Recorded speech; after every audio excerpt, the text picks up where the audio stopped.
क्या आप आने वाला चुनाव लड़ना चाहते हैं, लेकिन चुनाव जीतेंगे कैसे? हमने इन हस्तियों के किए हैं सर्वे। संपर्क कीजिए कमलकांत 9910131238। नमस्कार, जनमत हरियाणा में आपका स्वागत है। आइए देखते हैं आज की बड़ी खबरें। हरियाणा की भिवानी सीट पर भीतरघात होना तय है। ये आज उस समय तय हो गया जब नारनौल में राव दान सिंह अपना पर्चा भरने गए। उस पर्चा भरने के दौरान भूपेंद्र सिंह हुड्डा मौजूद थे और भूपेंद्र सिंह हुड्डा अपने हर उस साथी के नामांकन में जा रहे हैं जो उनका करीबी है। राव दान सिंह के नामांकन में भी वो पहुंचे हुए थे, लेकिन ना किरण चौधरी थी ना श्रुति चौधरी।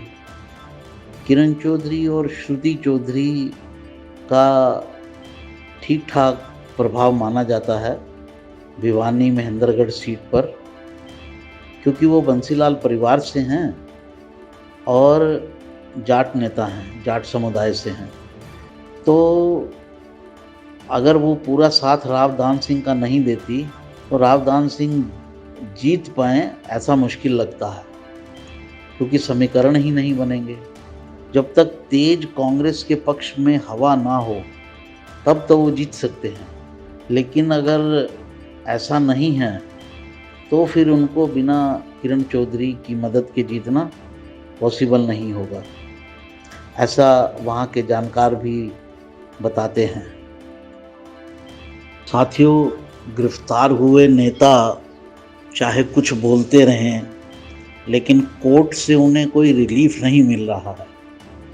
मैं बात कर रहा हूँ हेमंत सोरेन की, जो मुख्यमंत्री थे और लैंड स्कैम के मामले में एनफोर्समेंट डायरेक्टोरेट ने, ईडी ने उनको गिरफ्तार कर लिया और उसके बाद उनकी मुख्यमंत्री की गद्दी चली गई। वो शोर कर रहे हैं उनकी पत्नी कि ये पॉलिटिकल वेंडेटा है, उनको फंसाया जा रहा है। ऐसा ही शोर अरविंद केजरीवाल भी कर रहे हैं। दोनों ही कह रहे हैं कि बीजेपी, दोनों क्या पूरा विपक्ष ही कह रहा है कि पूरी बीजेपी जो है वो कानून का दुरुपयोग कर रही है और डेमोक्रेसी जो है वो। अब ये जो पॉलिटिकल बयानबाजी है वो तो एक तरफ है, लेकिन कोर्ट इनको कोई रिलीफ देने को तैयार नहीं है। आज झारखंड हाई कोर्ट ने भी हेमंत सोरेन की वो एप्लीकेशन रिजेक्ट कर दी जिसमें उन्होंने अपनी अरेस्ट को, अपनी गिरफ्तारी को चुनौती दी थी। आज अरविंद केजरीवाल का भी मामला जो है वो सुप्रीम कोर्ट में था गिरफ्तारी के खिलाफ। सुप्रीम कोर्ट ने आज भी उनको कोई रिलीफ नहीं दिया, कहा कि सुनवाई पूरी हो जाए और अगली सुनवाई की डेट जो है अगले हफ्ते के लिए लगा दी है।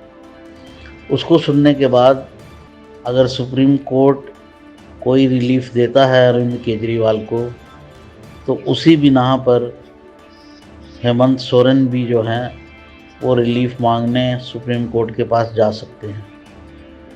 लेकिन एक बात तय है, पॉलिटिकल शोर लाख हो, कानून से कोई रिलीफ नहीं मिल रहा है। ये कहीं ना कहीं दिखाता है कि कुछ तो गड़बड़ झाला हुआ है। रायबरेली का चुनाव 2024 के जितने भी चुनाव हो रहे हैं उन सब में इंटरेस्टिंग चुनाव हो गया है। आज कांग्रेस के नेता राहुल गांधी ने वहाँ से अपना पर्चा भरा। अब इसमें 2-3 घटनाएं हुई हैं। पहली घटना तो ये कि वो वायनाड से, जहाँ से वो पिछली बार सांसद चुने गए थे, उस सीट से पर लड़ने के बाद, वहाँ चुनाव हो चुका है, मतदान हो चुका है, के बाद वो दूसरी सीट तलाश रहे थे और दूसरी सीट के रूप में उन्होंने रायबरेली को चुना। दूसरी घटना ये कि उनकी ट्रेडिशनल सीट जो थी वो अमेठी थी और पिछली बार स्मृति ईरानी से हारने के बाद अमेठी में उन्होंने अमेठी से फिर लड़ना गवारा नहीं समझा और रायबरेली चले गए। तीसरी घटना ये कि प्रियंका गांधी को भी चुनाव लड़ाने की बात थी रायबरेली से। पहले रायबरेली पर सोनिया गांधी चुनाव लड़ती थी और काफ़ी लंबे समय से जीतती रही हैं, लेकिन उनको वहाँ से चुनाव नहीं लड़ने दिया गया और राहुल गांधी खुद उस सीट से ये सोचकर उतरे हैं शायद कि जैसे उनकी माता सोनिया गांधी जी ये सीट जीतती रही हैं वैसे वो भी जीत जाएंगे। एक बड़ा घटनाक्रम ये कि राहुल गांधी के जो जीजा जी हैं रॉबर्ट वाड्रा जी, वो भी इन सीटों पर चुनाव लड़ना चाहते थे और 2-3 बार अपनी इच्छा जता चुके थे। पहले भी अपनी इच्छा जता चुके हैं, लेकिन जैसा मैंने पहले भी लिखा था कि सोनिया गांधी और राहुल गांधी उन्हें कभी मैदान में उतरने नहीं देंगे, तो उनकी इस बात की तस्दीक किसी ने नहीं की कि आप चुनाव लड़ लीजिए। ये बहुत मज़ेदार पूरा घटनाक्रम हुआ है और सब घटनाओं में इस एक घटना में कई पॉलिटिकल मीनिंग्स हैं।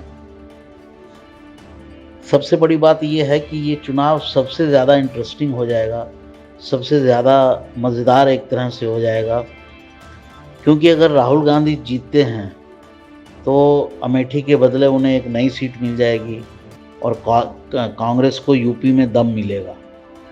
लेकिन अगर वो ये सीट नहीं जीत पाते हैं तो इसके मायने बहुत गहरे होंगे कि जिस सीट से उन्होंने नई सीट भी चुनी उस सीट से भी नहीं जीत पाए और यूपी में कांग्रेस का जो रिवाइवल है वो उसके ऊपर भी सवालिया निशान लग जाएंगे।